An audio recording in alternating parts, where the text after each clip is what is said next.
दूसरे देशों में जाकर बस रहे भारतीय अमीरों की संख्या में लगातार इजाफा हो रहा है। रिपोर्ट्स के अनुसार इस साल यानी 2022 में तकरीबन 8,000 सुपर रिच लोग भारत छोड़कर दूसरे मुल्कों में जाकर बस जाएंगे। हेनले ग्लोबल सिटीजन की रिपोर्ट में बताया गया है कि भारत में कड़े टैक्स नियमों, रिपोर्टिंग आवश्यकताओं के साथ आर्थिक रूप से मजबूत देशों के पासपोर्ट की इच्छा के चलते ये ट्रेंड बढ़ रहा है।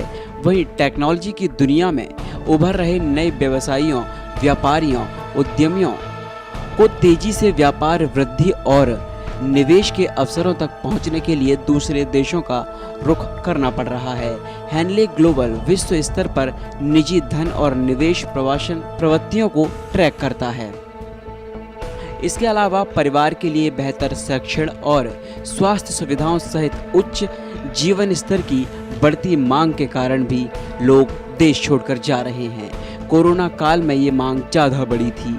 रिपोर्ट्स में ये भी कहा गया है कि आने वाले सालों में अमेरिकी डॉलर करोड़पतियों और अरबपतियों की संख्या यूरोपीय देशों की तुलना में बढ़ेगी।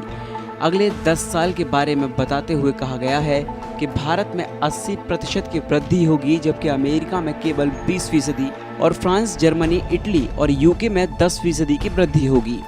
भारतीयों के लिए यूरोपीय देश दुबई, सिंगापुर सबसे प्रमुख विकल्प हैं।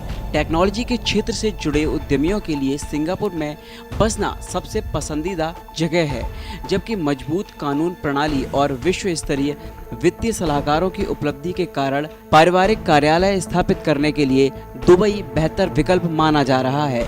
वहीं यूरोप और विशेष रूप से भूमध्य सागरीय देशों जैसे पुर्तगाल, माल्टा और ग्रीस की ओर रुख करने वालों की संख्या काफ़ी ज़्यादा है। अगर इतनी बड़ी तादाद में सुपर रिच लोग भारत को छोड़कर अन्य देशों में शिफ्ट होते हैं तो यकीनन ये भारत की अर्थव्यवस्था को और आने वाले समय के लिए एक झटका होगा।